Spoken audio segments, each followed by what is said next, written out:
Our topic tonight deals with Nigeria. Nigeria's place in world affairs and its relations with the United States. Nigeria, as all of you know, is a huge country geographically and the largest by population on the continent of Africa. So it's more than powerful in the western part of Africa, and it's going to be an important player in the future in global affairs as well as regional affairs. And of course, the United States is deeply interested in Africa today. Nigeria is a key player, interesting in and of its own political evolution. A federal republic, which is an interesting case study for people interested in comparative politics. In a day in which we're concerned about religious tensions, it's a country with a large Muslim as well as a large Christian population. It's a rich nation, primarily in oil, but with a potential in a lot of other areas as well. So our interest in Nigeria, in it for itself, and because of its place in the region and world affairs, is important. Now, our guest is the ambassador from Nigeria. He holds a PhD degree. After receiving his degree, he taught at the University of Lagos for a dozen years. His field is history. Became department chairman and professor while at the university. He then served his country as ambassador to Jamaica, another one of these hardship tours, and as deputy high commissioner to Great Britain. He then worked with the Commonwealth, which as all of you know, is a combination of some 54 nations. And he was there the director of African affairs for a long time. He then also went to work later for the Economic Commission of West African states, and served there as a primary advisor to the head of that organization for a number of years, before becoming recently ambassador to the United States. It's my great pleasure to present Ambassador Adefuye, the permanent representative of the Federal Republic of Nigeria to the United States.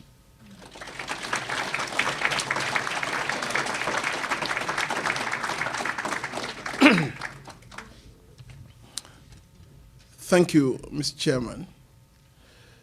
Members, the executive and members of Baltimore Council on Foreign Relations, let me say how pleased I am to be here. And I'm sincerely encouraged by the huge turnout. And it shows the kind of interest that my country commands in your hearts. And for this, I'm immensely grateful. Let me, on behalf of the President of the Federal Republic of Nigeria, Dr. Goodluck Jonathan, his members of the executive, and people of Nigeria, thank you for this honor done to us. Another opportunity for us to tell our story and let people know what we are and you know the true state of affairs of our dear country. I've been told that your interest in Nigeria is such that I would rather leave some more time for you to ask questions. So I will have to restrain myself as a teacher who is used to talking too much. I will have to restrain myself to some 40, 45 minutes so as to give you more time for questions. In the course of that, I hope some of those things which I would not have spoken about because I don't want to wash our dirty linens, your questions will force me to say those things. But let me assure you that I will try to be as honest as possible and while projecting the country, and because we believe that through mutual exchange of ideas, we can have ideas to improve what's happening in Nigeria. I want to assume that this audience consists of people who are interested in international relations. Is such that they know where Nigeria is, they know what it is. You do have some knowledge. I don't have to start giving you some basic information. Of course, I don't have to tell you that Nigeria is the extreme west coast of Africa. It is the largest country in the continent. It has just a little over 150 million people. And we all, as we always say, 1 out of every 5 African is a Nigerian. And that 1 out of every 7 black persons in the world is a Nigerian. Therefore, we do, as a country, think, as our first first president, Dr. Nnamdi Azikiwe, who was actually trained here in the U.S., attended Lincoln University, always said that Nigeria has a manifest destiny to be the leader of the black world and to ensure that the black man, what happens to Nigeria, reflects on the black man, his integrity, his confidence, and wherever he goes. And therefore, we see us as the unofficial leader of the black people, and we play this role in several areas. Well, given the statistics about Nigeria, we have, in terms of size, we have 196,000 square meters of land. And we are, in West Africa, we always say, Nigeria alone, Nigeria as a country, has, in terms of population, is twice the rest of West Africa, the rest of all the countries of West Africa. 66% of the GDP of the entire West Africa is in Nigeria. And so everybody, so Nigeria is seen as the leader in West Africa, and this will reflect in terms of our attitude towards issues bordering West Africa. Nigeria was the founder, along with Togo, of the Economic Committee of West African States, where I had the privilege of serving as advisor on governance and democracy, as you were told, for the last 2 years before coming here. And we run that country, that organization. We fund 70% of the activities of that organization. There's no other way in which that organization could survive anyway without Nigeria funding it. And so we owe it as a sacred duty to our race to ensure that West Africa and Africa is economically and socially integrated and politically integrated. Just give you the example of what ECOWAS does. We call it Economic Community of West African States, ECOWAS. The headquarters is in Abuja. Like I said, we fund it by 70%. We do also, the organization was set up to promote the economic integration of West Africa. But as time went on, it was formed in 1975. But as time went on, it became quite clear to us that you cannot have economic integration without a politically conducive environment for economic integration and development to happen. And therefore, because we learned our lesson the hard way, because we formed the organization in 1975, the late 80s and 90s, we saw a series of outbreaks of civil wars in Sierra Leone and Liberia. I, working in the Commonwealth at that time, had the privilege of being part of the reconciliation effort. And when the RUA, Revolutionary United Front in Sierra Leone, surrendered their arms, I happened to watch that scene. So because of that incident, we had to revise the treaty of ECOWAS to place emphasis on the need for political stability, rewarded the treaty, and established protocols on democracy and good governance, protocols on proper conduct of elections, because we know without elections, without democracy, you cannot have peace. And so Nigeria has been in the forefront.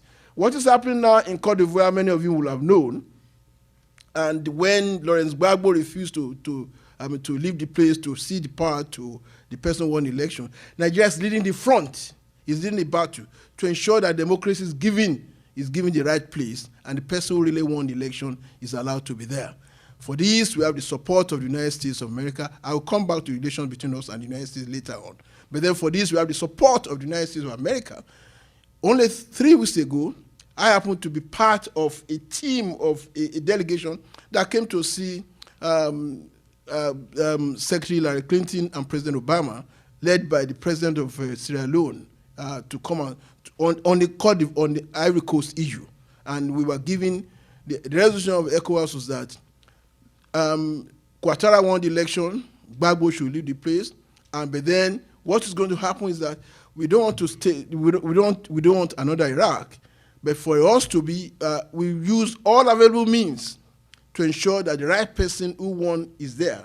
But then we'll make sure that we get a United Nations Security Council resolution if we were to resort to the use of force. So that's what we're happening, and the U.S. has promised logistical support to achieve this. That's the kind of thing we are doing in West Africa. On the African scene, we're a founding member of the Organization of African Unity, which has now metamorphosed into African Union, along the pattern of the European Union, which very functional, emphasis on economic integration, emphasis on political stability, emphasis on regional, emphasis on development of trade and other mutual assistance to each other. So we are working on that, and the African Unity also has as objective the enforcement of standards, civilized standards of political behavior, in which case the democracy, human rights, rule of law, good governance, and accountability will be the watchword of the organization. So as far as Nigeria is concerned, our stand is clear on the issues of democracy, human rights, rule of law, accountability, and good governance. We are solidly behind that. And that brings me to, those are the objectives, ideas for which the United States is very famous. We've come a long way in our relations with the United States of America, and we're very happy. I stand here as a testimony to the fact that relations between Nigeria and the United States is very, very cordial. In fact, it's so cordial that I feel obliged when each time I have to travel out of the U.S. as ambassador to find a way of informing my colleagues in the State Department that, look, I'm going to be here for this number of days, and I will come back. Because we've come a long way. Nigeria was a former British colony. So when we got our independence from the British in 1960, we inherited the British colonial system, English as our official language, the British parliamentary system, the British system of education, everything British, everything British. And our people, in fact, I had that kind of thing, we used to call it colonial mentality. No matter wherever you go, if you go out of Nigeria and you don't go to London, you don't pass through London, you have not traveled. You don't feel you have traveled. It was as bad in those days. More so that when, as a university done, I went on a visit to North Korea, and they took us via Moscow and the rest of it. We did not go to London. I came back to the university and just found a way of going to London so that I satisfied myself that I've traveled. That is the kind of mentality we had in those days, because we were so much British-oriented. Parliamentary system of government, British pound, everything. But we had the Civil War. The Civil War changed a number of things in Nigeria's mentality. First, there was this, our foreign policy, ever since then, since independence, and up till now, we still pride ourselves at operating a policy of non-alignment. In those Cold War days, we were neither pro-West nor pro-East. But then, such was the orientation towards British system of government, arising from 60 years of colonization, that the non-alignment was only in theory, was only in theory, not in actual implementation. Everything was pro-West, pro-British, pro-everything. But when the Civil War broke out, our traditional friends disappointed us, and we had to win the Civil War by using a combination of Russian arms and latecomers, the British. And therefore, the experience of the Civil War taught us the need to be more independent, to be more realistic, to break us from the colonial bondage, and to chart our way the way we want it. Maybe, I'm not sure whether that was the major reason, but maybe that was what prompted our leaders to change the system of government, to adopt the American Republican system of government.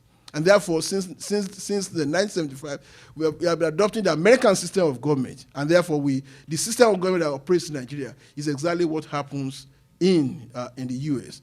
The three-tier government, federal government, state government, local government. Nigeria currently is divided into 36 states. 36 states, and I think you have 50 here. 50 or 51? 50. Oh, we have 36 states and the Federal Capital Territory. Oh, you have 50 here. I thought there's there was one Puerto Rico. What's Puerto Rico? What's the status? I used to travel to Puerto Rico when I was in the Commonwealth, and they would stamp my passport in Puerto Rico before I come in here. And I thought it was still part of America. So it's 50. Okay, we have 36. So we have 36, and we then have a federal capital territory based in Abuja. I must say that coming back to the economy again, our economy was essentially, originally it was agriculture. But in the late 60s, we discovered oil in commercial quantities, and oil has taken over.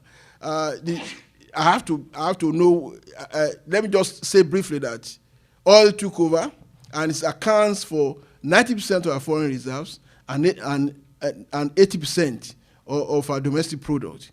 And therefore, it's not a good thing for us. Many of us are beginning to wonder whether we call it, some people, we used to call it oil boom. But because of the massive destruction it has done to our ecology, to our moral, to the one-sided, to accounting for the unbalanced nature of our economy, and the fact that it has tended to produce a situation in which it became so easy to make money. You know, you don't have to, unlike farming when you have to till the ground, the thing is just there.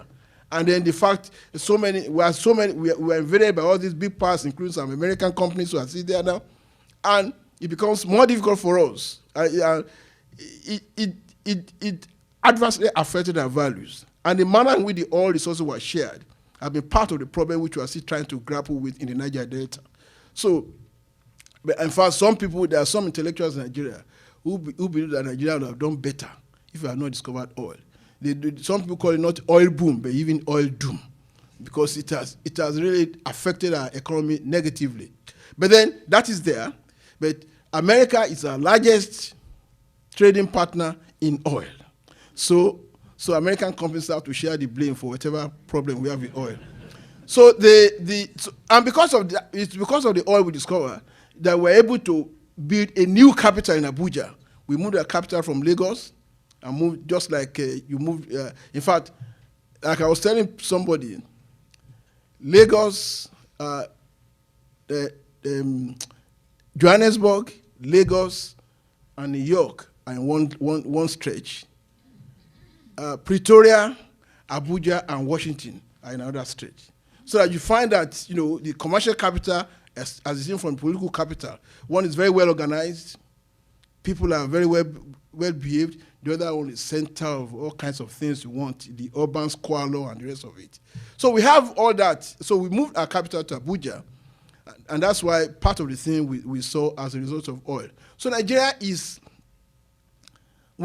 because of the oil, we moved our capital, we also changed the constitution, and it has been a result of many aspects of many causes of many incidents of political instability in our country.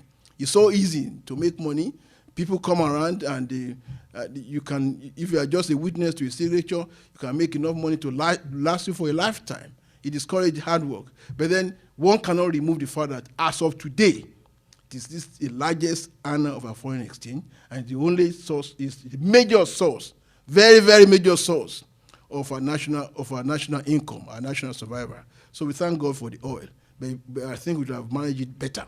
So America is our largest trading partner in oil. We are the sixth largest producer of oil in the world. I think we're the third or fourth largest supplier of oil to the United States, and it's getting more important now. We are beginning to get more important now that because Gaddafi is doing his mad thing there. There's so much people fighting in the Middle East, and so as that goes on, we begin to get more important as far as the U.S. is concerned. But I must say the relations with the U.S. have been very, very cordial over the time. After the change of our constitution to that of America, the nature of the relationship intensified. It was much more friendly.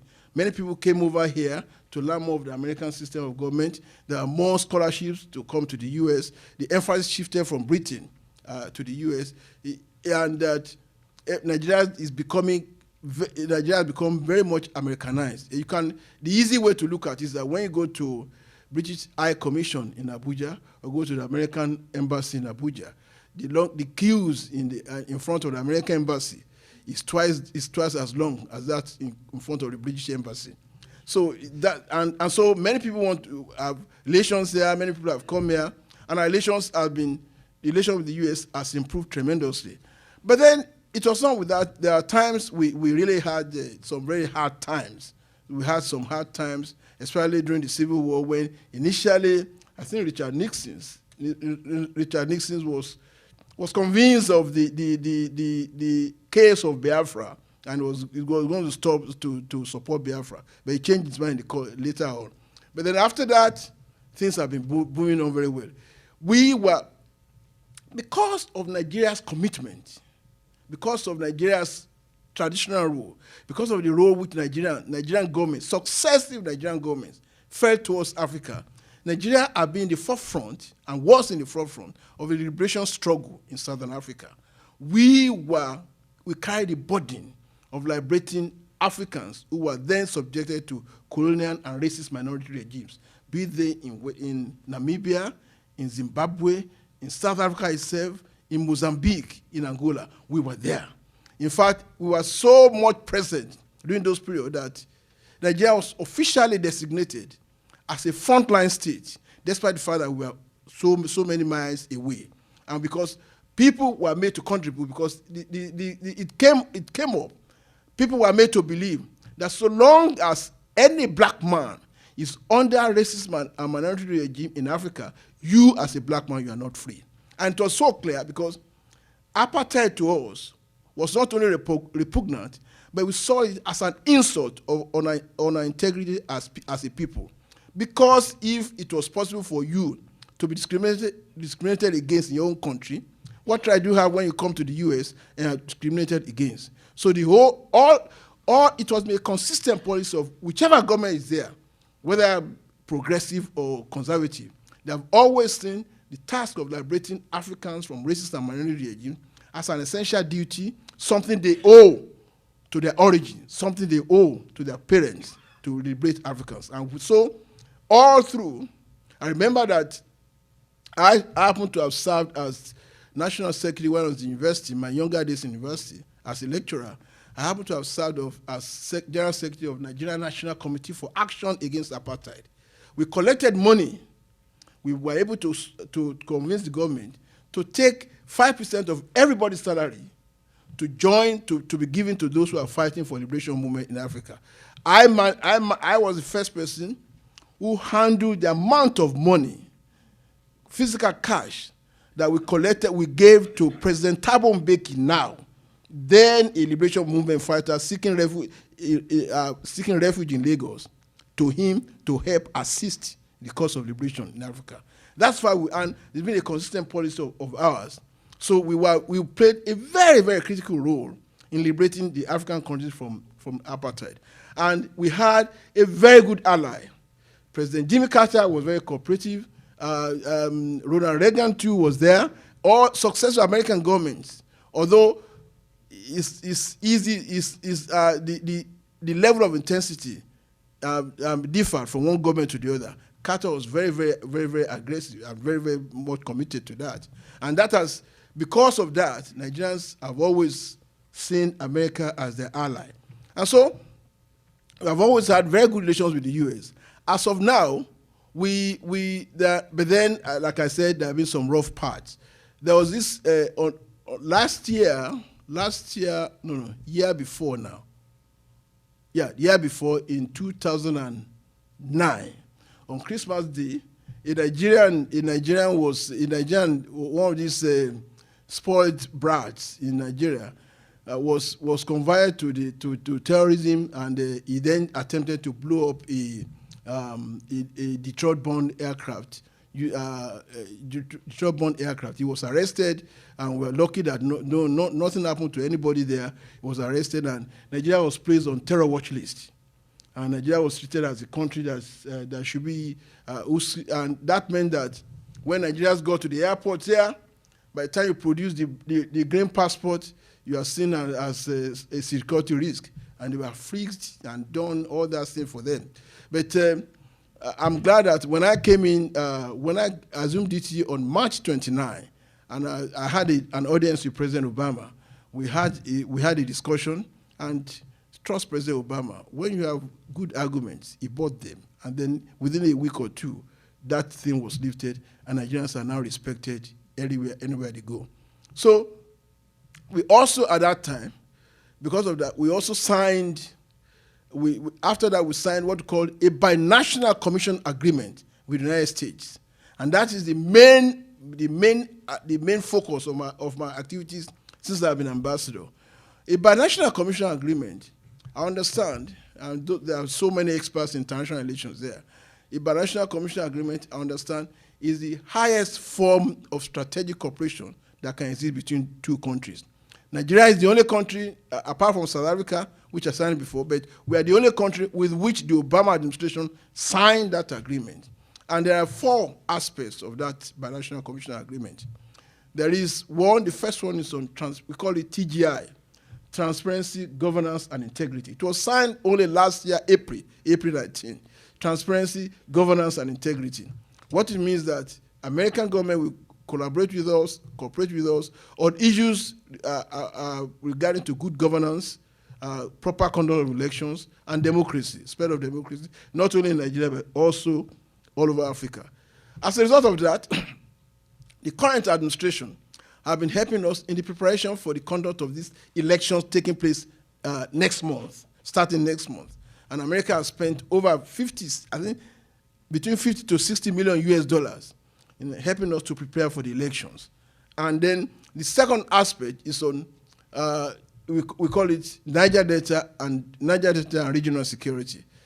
I mean, most people who are here, part of the problems we have with oil is that within our internal politics, people who are in the oil producing areas feel that they were not enough of the oil resources were being spent to develop them. It's clear, because of the nature of oil, the place has become an ecological disaster. They cannot have fresh water. Agriculture has been disrupted, and the whole place is messed up.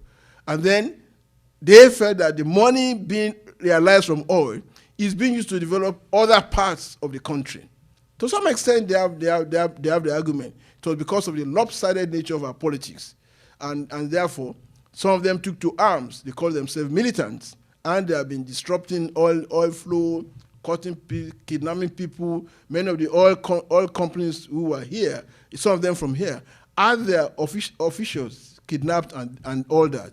But then the government of the last government but one signed in an attempt to placate them, granted all those who have been involved in those activities an amnesty, if only they could surrender their arms and look for and come to the table for a discussion on how to move forward and to address their grievances. That was done. So what the U.S. government is doing, as far as the second aspect of our binational commission agreement, is to assist us to train those who are former militants, who are the people fighting before, and get them reintegrated into their former profession. Some of them are in universities there, some of them are getting some training in some oil companies, some of them are being a kind of revival program for them to help them retrain and fit into the society where there be the peaceful discussion of their grievances. So the American government, the second aspect of our binational commission agreement is on Niger Delta and regional security. Regional security involves the issue around the Gulf of Guinea Coast, what is happening there, so as to make sure that the Gulf of Guinea Coast is peaceful, is stable, and that we're able to expand our frontiers there and make sure that it doesn't become a beehive for all those rebellious activities. So the third one is on energy and investment. One of the challenges we have for our national development is that there's just not enough of power, electricity, to go around the country. For quite a number of years, unfortunately, the military regime that ruled the country did not pay attention to power, electricity. So you have frequent blackouts in so many parts of the country. And without electricity, you cannot really talk of serious industrialization. So it's on that the American government is assisting us to develop the volume of our electricity, to generate more electricity, to distribute more electricity. They're also assisting us to they collaborate with us in a revival of our oil industry and training more people to occupy sensitive positions, assisting in our drilling activities, more exploration. The thing about our oil is that God has been so generous to us that some of us who were critics of the government before, we used to say, because you are getting this oil free, you are just wasting the money and using it to launder and then engage in all kinds of corruption. And we always say, this oil will finish one day, and we see what is going to happen to you. But God says, you people are just telling lies. Almost every week, we discover new oil wells in the country. We just begin with, so there is an attempt now to make sure that it's properly managed and all the abuses associated with oil industries are removed, and and America will also benefit from it. So the third aspect is energy and investment. And so many American companies are present in Nigeria. Chevron, too many of them, DAE, GE, so many of them are there, being engaged in all activities. The only problem, though, is that we used to give these guys the kind of conditions under which they operated was so that it could not have been better. It could not have been better. Now we are introducing what we call Petroleum Industrialization Bill, which emphasizes local content of the oil industry. And some of your American companies, they don't seem to like it. They don't seem to like it. And we had meetings, and they said, "Look, you guys, if you don't play ball, if your own bill is becoming too strict as not to encourage foreign participation, we will go elsewhere." I was there. I told them, "Say, you know what? Go. You come back." For the simple reason that we have seen it happen several times. God has been so grateful so nice to Nigeria that we have an advantage. You simply cannot beat the market. I told them that, look, so many companies, some Americans came over there when they were complaining about lack of electricity, insecurity, and all that. They packed up and went to establish in Ghana. After 3 months, they came back. I said, let them go. They will come back. For the simple reason that you simply cannot beat the market. You simply cannot beat the rich. You can take 6 Ghanaians out of Nigeria. So in terms of market size, in terms of access to big market, you just cannot. I said, go, you come back. They couldn't go. They are there now. They still want us. All the others just make sure that it's not too harsh on us. So we tell them that because petroleum investment will be passed very soon, and you either take it or leave it. We want our local people to take part in the oil production, and we want those people on whose territory oil is being found to live a higher standard of living. And we want their children to be educated and to be employed in the oil industry. You don't come from here and bring technicians that can produce our universities to do our oil industry and take them. And then we have a very, very, very, very generous terms and conditions. Nigeria is one of the few countries you come in, make all your profit, take everything away. Nobody stops you. You can't continue to do that and not allow local content. That's an argument we're having with them now. But whether they like it or not, they either take it or leave it. And also they know that the Chinese are knocking. We don't like the Chinese. But then if the Americans push out to the wall, they will come in. I'm sure they will not let them do that. So our relationship with the U.S. is such that we just have to, a number of us, the problem with them is, some of them is that when there are so many Nigerians who have been here, who understand the system, who know how the system works here, you just can't come there and then tell us anything. We will tell you to your face that we know what happens in your country. You just cannot come and take us for a ride. So it's a question in which we treat each other with respect, and which is what we want, and eventually they have to live with it. So we do have, but basically, between Nigeria and the U.S., the relationship is so smooth and so friendly, and it goes for the mutual advantage of both of us. For the simple reason that basically our foreign policy, there is no basic difference between our global foreign and strategic objective and that of the US. It's the same. Our foreign policy goals, our strategic goals with that of the US they are almost the same, virtually the same, and they are very complementary to each other, and we do complement each other. Nigeria believes in a world that's free of terrorism. Nigeria believes in a world that is free of that is free of what do you call this? That is free of atomic. That's a world in which is nuclear free, in which there's no nuclear proliferation. We believe in a world that's free of terrorism, a world in which there's no nuclear proliferation, a world in which the tenets of democracy, human rights, rule of law triumph. And I know the other reason, apart from the mutual economic advantage which you both have, is that America sees Nigeria as a country of influence, not only in West Africa, but also in the African continent. I have been called to the State Department several times on issues that bother West Africa, like when there was to be an election in Guinea-Conakry. We had to issue the statement issued by the Nigerian government to the government of Guinea that you must make sure that this election works well, was engineered from here at the request, at the advice of the State Department, because they know when Nigeria tells other African countries, do this, because of our influence, they will do it. And so we work together to make sure that there is peace, there's democracy, there's human rights, there's rule of law in Africa. Because our objectives, strategic global objectives, are mutually complementary.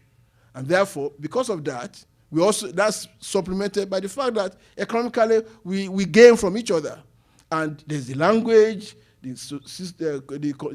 constitutional system is the same, and Nigerians, whatever they may say sometimes, they like and admire Americans. So, the relationship between us is very complementary, is very good, and we are hoping that we'll be able to improve it. When my president came in April last year, just 3 weeks after I assumed duty, he met President Obama, he met Hillary Clinton, he met President of the World Bank, he met UN Secretary General Ban Ki-moon, he addressed the Congressional Black Caucus, and he addressed the three major, most powerful think tanks in this country: the Council of Global Affairs, the Corporate Council of Africa, Council on Foreign Relations, and the Atlantic Council. He addressed all of them and ended up with an interview with Christiana Paul on CNN. And all those promises he made at that time are being gradually fulfilled. We're having an election next month, and the president appointed as the chairman of the commission a very trusted and tested academic with unblemished record.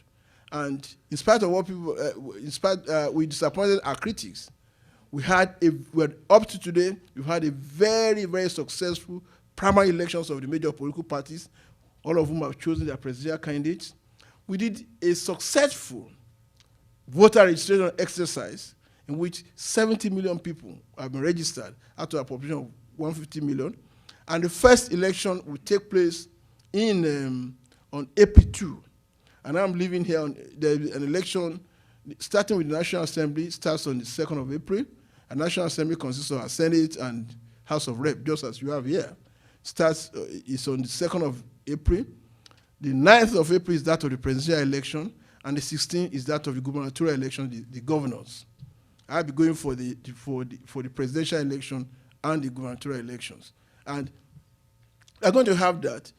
The thing is that up to now, the fact that the election in 2007 was badly conducted is a very sore issue in the minds of Nigerians, because we saw that we were not being respected by the outside world because our elections were not credible. And to make it worse, President Obama chose to visit Ghana in 2009, and he did not come to Nigeria.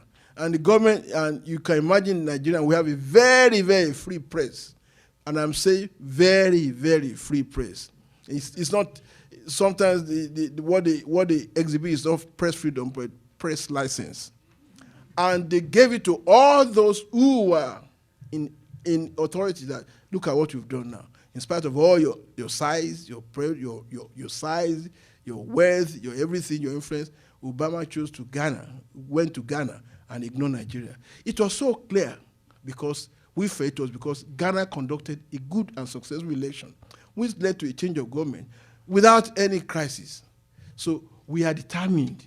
I've already given to the State Department a request for President Obama to visit. What I was told is that a good election will be something to celebrate. So I'm praying hard every time that our election goes on well, and I'll be able to host President Obama in my country. So we are determined to build a country to have an election that will be free, fair, and credible, and we are determined to ensure that the objectives of the government, which is, we call it our development program, is called Vision 2020, by which, by the year 2020, we want Nigeria to be among the best 20 industrialized nations in the world. And we also tell them that even by our resources, by 2020, we should not be thinking of being among the best 20. We should be being among the best 10. For the simple reason that apart from being the sixth largest producer of oil, we are the largest producer of gas, most of which is being wasted in the world. We have large arable resources which have not been tapped. And we have so many mineral products which are waiting to be tapped. We have resources, but we are not able to get our acts together. But we are determined now, with the kind of government we have, I don't want to go into that, the kind of leader we have, who is likely to win the next election, that we are going to get things right. For the first time, we're having a president who not only been a university graduate, he holds a PhD and is very, very intelligent.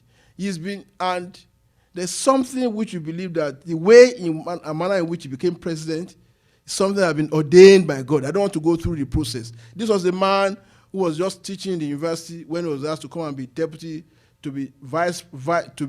governor of his own state. The governor misbehaved. Then he became governor. Now then they had to appoint a president. He was appointed vice president because they needed somebody from the oil producing areas to be the vice president, so that it will silence those people who are being restless because they are not getting enough federal government resources from that area. So he was made vice president, and then he was vice president. Now the president, the president fell ill and died. Now he's president. Now he said he will contest the election. And because of what he had done in the past 9 months, 1 year since he's been there, he's very, very, very likely to win the election. But then you see this man, you talk to him, you know that he has the grasp of what is going on. He knows what is wrong with the country. He knows the fundamental problem of the country, and he's very, very intelligent. And by the grace of God, and the manner of appointments he has been making, and the policies he has been pursuing, we hope very much so that this time around, we're going to have a very, very free, fair, and credible election, and we'll be on the way towards making Nigeria the land of our dream. Thank you very much.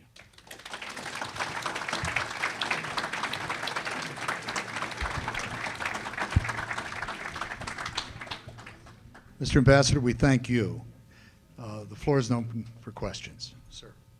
Would you comment upon the government's position with respect to Libya today? Sure. And comment on the general question of unrest?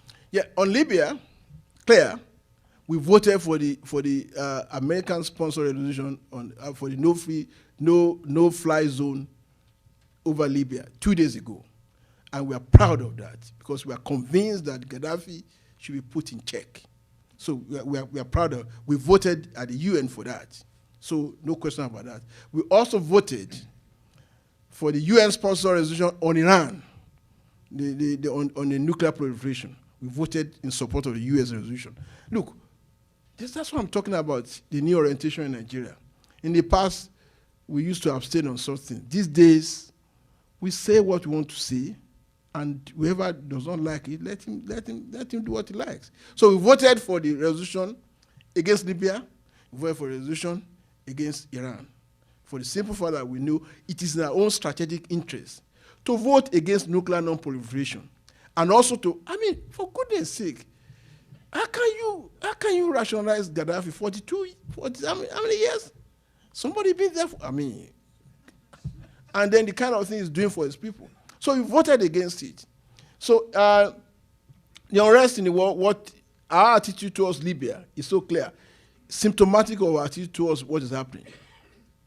You cannot continue to demonstrate and implement a one-man rule for so many years. And so the rise against authoritarianism, and we see it as a rise for democracy, a call for democracy and human rights and rule of law. And so what is happening?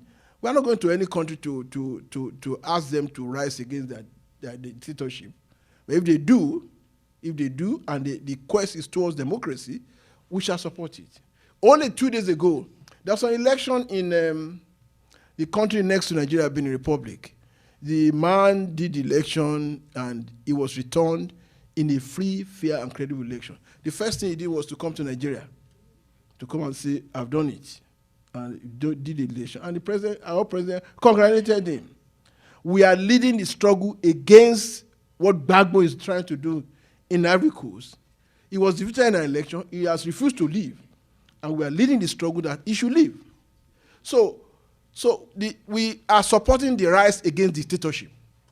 We are for democracy, human rights, and rule of law everywhere. So the events in North Africa are symptomatic of people's rise, people's demand for democracy, and a rejection of tyranny and dictatorship. The question is, how much of the oil wealth has been given to infrastructure, healthcare, and education? I must confess, the basic problem of Nigeria is good governance so far up to today. And we are just trying. That's why I was saying the president you know how many military coups we have had? Shola, how many? It's 7 or 8? Shola, where are you? My minister political, where is he? He's staging a coup somewhere. There have been so many signs we have so many military coups in Nigeria. 6 coups. We've got 6 coups in Nigeria, and we've got series of elections that were rigged and openly rigged. And we had, so the basic problem for Nigeria is good governance. And that's the reason why some of us are very happy now that we have somebody who is determined to remove the fundamental weaknesses in the body politic, conduct a clean, clear, free, fair, and credible election, and do honest administration. And that's why we had this kind of agreement we had in the U.S., what we call the Binational Commission. So to assist us in all of these things. So we're going to have, so because there's no good governance, much of the oil wealth went to private hands. With the coalition of some foreign powers, some American companies who are there too. So don't think it's only ours. You know. It takes two. So then, where some has gone, a little has gone to education, to health, but not as much as should have been there. There should have been more there. There should have been more there on education and health and social services. But what we are now trying to do is that we now have a government, a president, that sees all these fundamental defects. And you cannot have good governance, you cannot have good social policy, you cannot have good educational policy, you cannot have good economic policy if the government is not basically, the government in office is not basically democratic. If you don't have a government that is elected by the people, that feels it has a duty to the people to govern in accordance to their interests and implement their wishes. So that's what we are doing. That's why all eyes are on this coming election. And by the grace of God, we'll get there. The question was, can the destruction done by the oil industry, such as it may be reversed, and what is the government and the oil companies doing about it? That's good. That's what I mean by the Petroleum Investment Bill. That bill provides that oil companies should pay for some of these damages. You just don't come and make money from us and go away and damage our soil. They should pay for it. They should get the community from where they get the oil. They should get them to, they should service that community, train their people, and pay for ecological damage, and also make sure that those people who are living there, the poor men who are living there, are provided with clean water, all the basic amenities that are easily available in non-oil producing areas. That's what we're asking them to do. And they are trying to flex their muscles. We are going to deal with them. The question is, you didn't recognize Kosovo, and does that in any way suggest that you won't have global influence and power? I'm not too sure about the issue of Kosovo. I will find out whether we recognize Kosovo or not. It will be strange. I must confess, my diplomatic experience has been, I've been too much linked with the Western world. If we did not recognize Kosovo. But I believe that we want peace. We believe in a peaceful world, a world free of terrorism, free of conflict, free of nuclear proliferation.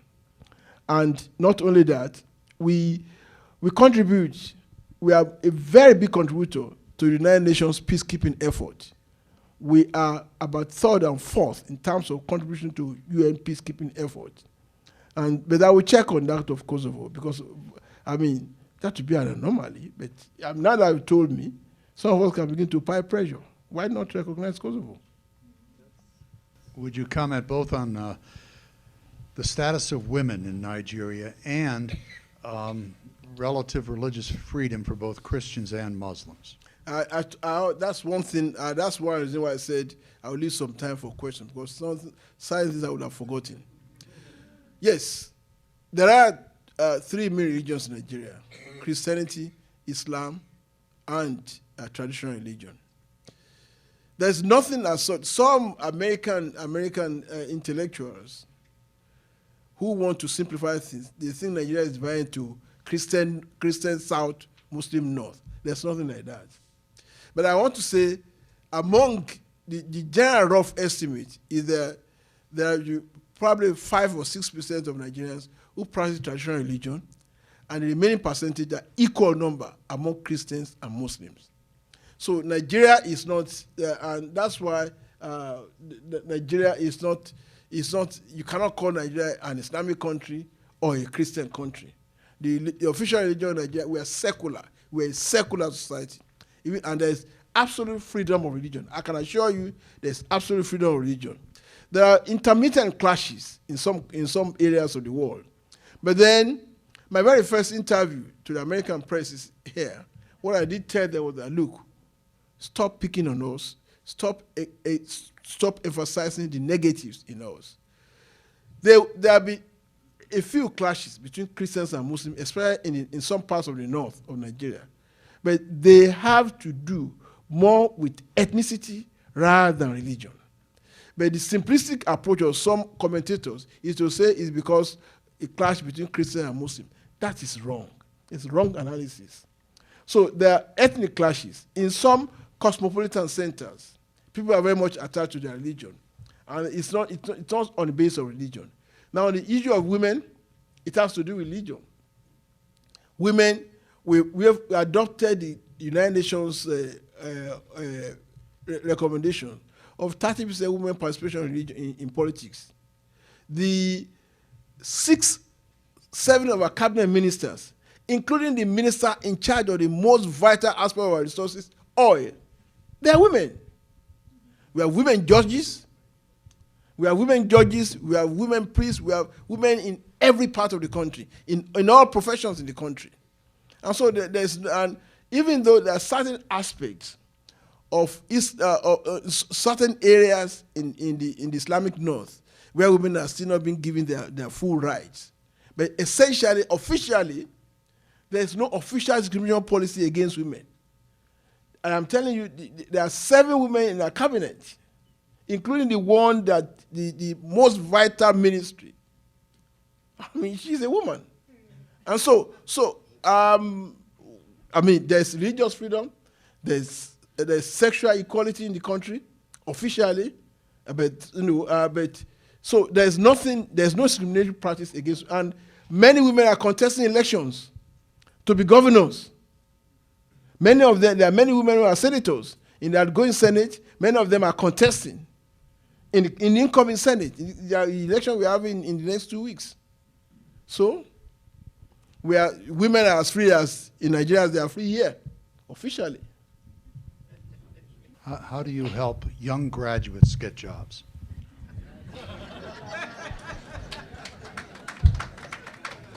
Very well put. Well, thank you for that observation.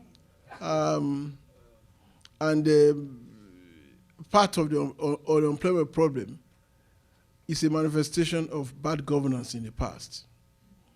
And what we are saying now is that this government seems to have gotten it right. We hope that all we are praying for is some measure of political stability. First, if we have a good election, a government that has a mandate of the people, and the people think that the government has their mandate, you'll be able to put in place policies that will take care of what you are saying. We cannot aim to solve the problem of graduate unemployment within a short time. But then, if you are able to, if you are able to reorganize various structures of our economy, starting with the oil sector, starting with massive part of the 4 areas in which America is collaborating with those. The 4th one is some food security and agriculture. If we're able to revive our agriculture and make it the base, another base of our economy, to be able to employ many people, if we're able to revive the oil industry, to be able to employ many people, if we are able, since we're in Nigeria, you know what I'm saying when I say if you get power, NEPA right, once there's abundant supply of electricity enough to go around, all those people who are self-employed, bricklayers, repairers, mechanics, they need electricity to generate their activities. Things will move. Industry will move. The cost of production of industry will be lowered, and people will be able to get massive employment. But I know there's massive graduate employment, and that happens, it's part of, like I said, is one after effect of bad governance, lack of planning. And that's what we are trying to correct now. We just pray that we get this election right, and the country will move. We've got all it takes to be a great nation. And after this election, we are going to get there. Thank you. The only tyrant that we're tolerating tonight is time. And I have to apologize to the 2 people that I said would have questions, and to everybody else who has a question. We have gone a few minutes beyond what we usually do. Mr. Ambassador, it's been a marvelous evening, very informative. Thank we you. thank you very much.